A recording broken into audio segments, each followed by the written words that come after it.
ظہیر صاحب کے ایک محسن ہیں، دوست ہیں ڈاکٹر یوسف حامدی، میں ان سے درخواست کرتا ہوں کہ وہ خطاب کریں۔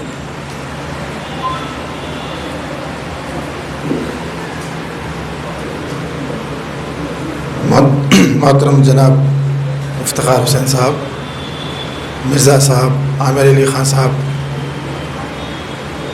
اور میرے دوست ظہیر الدین علی خان کے فرزندان اصغر علی اور ان کے چھوٹے بھائی، معزز حاضرین،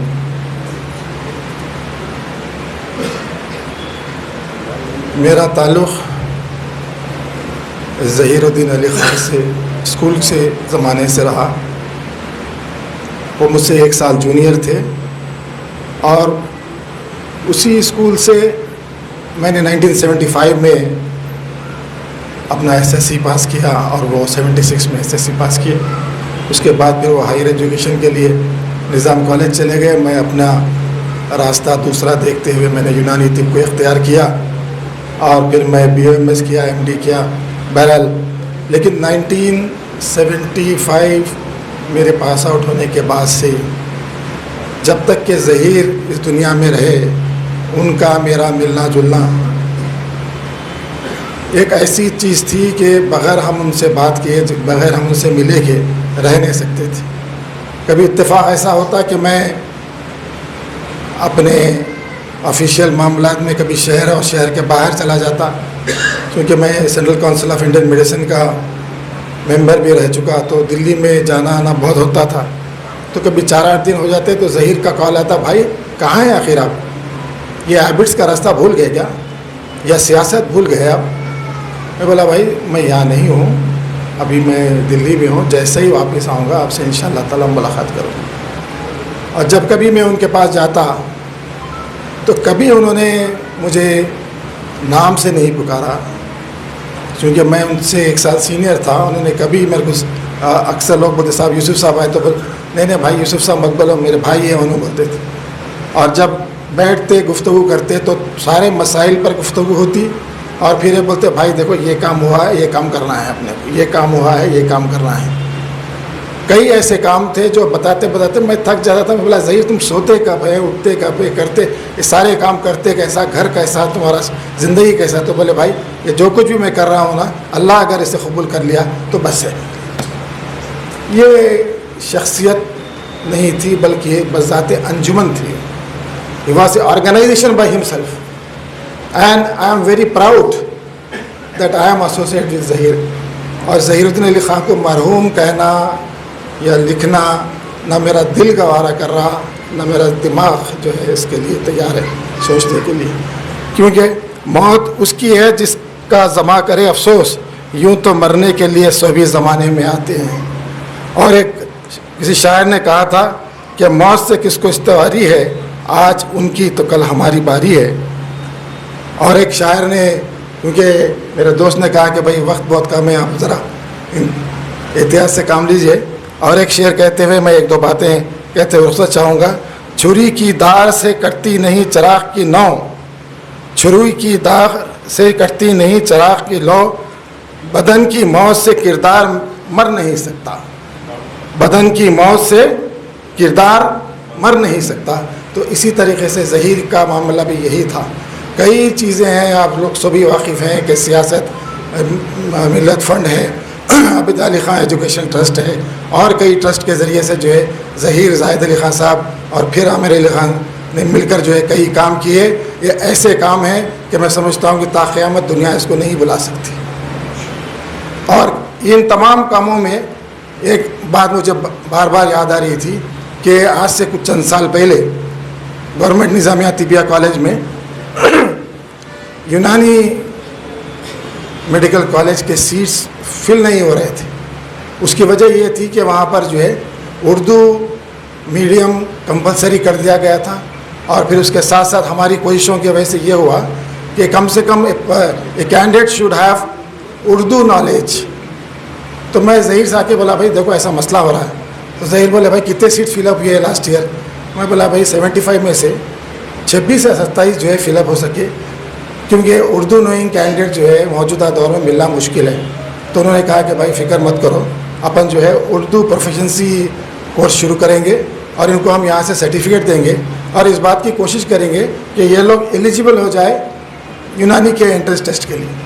چنانچہ ویسا ہی ہوا، 1 سال کی کوچنگ ہوئی، سرٹیفکیٹ دیا گیا سیاست سے، اور وہ جو اردو پروفیشنسی ریڈنگ رائٹنگ کا جو سرٹیفکیٹ دیا گیا تھا اس کو گورنمنٹ نے ایکسیپٹ کیا، اور وہ کینڈیڈیٹ جو انٹرنس میں ایگزام لکھ چکے تھے ان کو کوالیفائی ہوئے وہ، اور سارے سیٹس 100 کے 75 کے 75 فل اپ ہو گئے۔ اس کے ساتھ ساتھ یہ بھی معلوم ہوا کہ ایک مرتبہ گفتگو میں ظہیر سے ہو رہا تھا، بھائی یہاں کے سیٹس تو فل اپ ہو گئے، لیکن کچھ ہمارے پرائیویٹ کالجز بھی ہے کرناٹک مہاراشٹر میں، کرناٹک میں تقریباً 5-6 یونانی کے کالجز ہے، گلبرگے میں بھی 4-5 یونانی کے کالجز ہے، وہاں کے جو ہے سیٹس فل اپ نہیں ہو رہے۔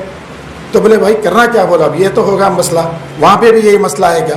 میں بولا بھائی وہاں پہ مسئلہ یہ نہیں ہے، وہاں کا مسئلہ یہ ہے کہ ہمارے کینڈیڈیٹس کوالیفائی نہیں ہو رہے ہیں وہاں کے جو ہے انٹرنس ٹیسٹ میں۔ تو بولے اب کرنا کیا بھائی؟ بولا میں بولا آپ جو ہے اس کی کوچنگ شروع کر دیجیے BOMS کی، انشاءاللہ تعالیٰ وہاں کے بھی کالجز میں سیٹس فل اپ ہو جائیں۔ تو فوری جو ہے وہ راضی ہو گئے، تیار ہو گئے، اور پھر جو ہے BOMS انٹرنس کوچنگ کی کلاسز جو ہے آتے سیاست میں شروع کر دیا انہوں نے۔ اس کا رزلٹ یہ نکلا کہ 1-2 سال کے اندر ہی، یعنی میں سمجھتا ہوں ویری نیکسٹ ایئر جو ایگزام انٹرنس ایگزام ہوا اس میں سارے کے سارے کینڈیڈیٹس کوالیفائی ہوئے، اور کرناٹک کے تمام پرائیویٹ کالجز یونانی میڈیکل کالجز اور مہاراشٹر کے تمام یونانی میڈیکل کالجز کے سیٹس سارے کے سارے فل اپ ہو گئے۔ اور پھر لوگ آ کے یہاں پہ پوچھنے لگے صاحب وہاں تو سیٹس فل اپ ہو گئے، اب ہم کو کیا کرنا چاہیے؟ تو ہم بولے کہ بھائی ٹھیک ہے ویٹ کریے اور 1 سال، پھر جو ہے انٹرنس ہوگا، پھر جیسا بھی ہوگا ہم آپ کی مدد کریں گے۔ تو اس لحاظ سے کوئی ایک ایسا شعبہ ہم نہیں کہہ سکتے کہ ظہیر نے چھوڑا ہے، انہوں نے ہر معاملے میں جو ہے اپنا ویژن اور اپنا مشن کو جاری رکھا۔ ایسی شخصیت میں سمجھتا ہوں کہ ایک مرد مجاہد کی ان کی شخصیت تھی کہ انہوں نے ہر میدان میں اپنا مجاہدانہ کردار ادا کیا اور دنیا کو بتا دیا کہ بھائی سیاست داں ہونا کوئی ضروری نہیں ہے، بہت زیادہ جو ہے کوالیفائڈ ہونا بھی بہت ضروری نہیں ہے، بلکہ ایک عام انسان بھی اگر اللہ کا خوف ہو اور بندوں کی خدمت کا جذبہ اس میں ہو تو ہر کام کر سکتا ہے۔ یہ ایک مثال ہے ظہیر کی۔ میں سمجھتا ہوں کہ ہم کو اور ہماری آنے والی نسلوں کو اس چیز کو پیش نظر رکھنا چاہیے کہ جو کام جو مشن جو ہے ظہیر نے شروع کیا ہے، ان کے فرزندان اور میں سمجھتا ہوں کہ جناب عامر علی خان صاحب اس کو جاری رکھیں گے زاہد علی خان صاحب کی سرپرستی میں۔ مجھے اور لمبی تقریر کرنا نہیں ہے کیونکہ آپ سب یہ جانتے ہیں کہ سیاست کے جانب سے کیا کیا کام ہو چکے ہیں۔ 2-3 باتیں اور مختصر ادا کرتے ہوئے میں اس سے چاہوں گا۔ ایک سب سے اہم کام جو سیاست کی جانب سے کیا گیا تھا وہ تھا SSC کے بچوں کے لیے کوشچن بینک، وہ جو فری تقسیم کیا گیا لاک ڈاؤن تک، اور تقریباً 15 تا 20 لاکھ جو ہے اس کے بکس جو ہے فری میں تقسیم کیے گئے، جس سے کافی فائدہ ہوا اپنے SSC میں جو بچے ایگزام دیتے ہیں۔ اسی طریقے سے ظہیر نے عربک کیلیگرافی کا کام بھی شروع کیا تھا، اور ویسا کام تو میں کہیں دیکھا نہیں۔ اللہ کا کرم ہے کہ میں نے سارا ہندوستان پھرا ہے، لیکن جس قسم کا ذہن اور جس قسم کا ویژن ظہیر میں تھا یہ ایسے جو ہے چند ہی لوگوں میں شاید ہو سکتا ہے، لیکن یہ بھی ہے کہ وہ نایاب بھی ہو۔ تو عربک کیلیگرافی کے سلسلے میں انہوں نے سالار جنگ میوزیم میں نمائش لگائی، پھر بنگلور میں کیا، دہلی میں کیا، جدہ میں بھی کیا، اور پھر آپ سبھی جانتے ہیں کہ سیاست ملت فنڈ کے ذریعے اسکالرشپس کا کام ہوتا رہا، اور اس میں خاص بات یہ بھی رہی کہ لاوارثوں کی نعشوں کی تدفین کے سلسلے میں بھی ایک بہت بڑا کام ظہیر نے انجام دیا۔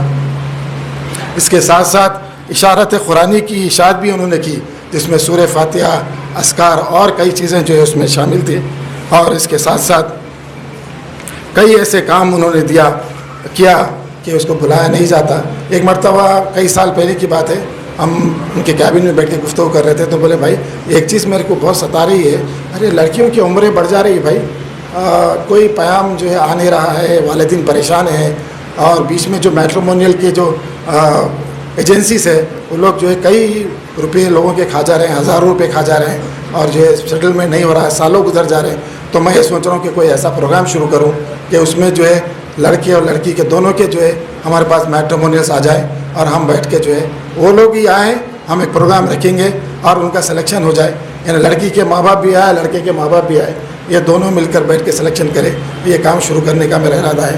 تو میں بولا بھائی اس سے بڑھ کے کیا اور کوئی کام ہو سکتا ہے کہ آپ ایک خاندان کو جو ہے بنانے کی کوشش کر رہے ہیں. تو چنانچہ دو بدو پروگرام جو شروع ہوا یہ زاہد علی خان صاحب کی سرپرستی میں اور ظہیر اور جو ہے عامر علی خان کی سرپرستی میں سمجھتا ہوں کہ وہ بہت ہی کامیاب جو ہے پروگرام رہا جو آج تک بھی جاری ہے.